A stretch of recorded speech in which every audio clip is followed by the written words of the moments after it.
Selamat datang di Gereja Santo Fransiskus de Sales. Untuk Anda jemaat di Gereja San Francis ini, dan juga untuk semua yang ingin berbagi, kegiatan donor darah adalah sesuatu yang sangat baik. Mengapa?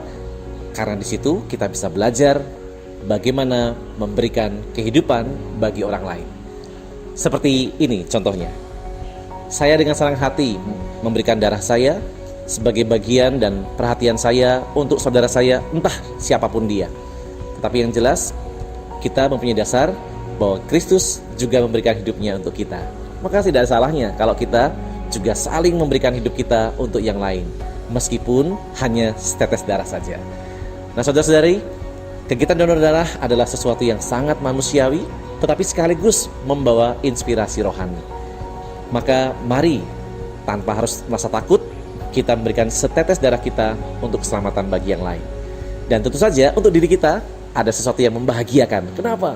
Tuhan akan mengaruniakan sesuatu yang baru, yaitu darah dalam tubuh kita menjadi baru kembali. Karena itu sekali lagi tidak hanya untuk orang lain, tetapi Tuhan juga memberikan sesuatu yang baik dan pantas buat kita.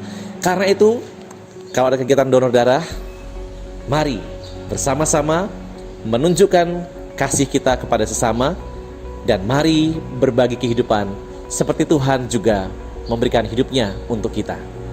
Salam, Tuhan memberkati.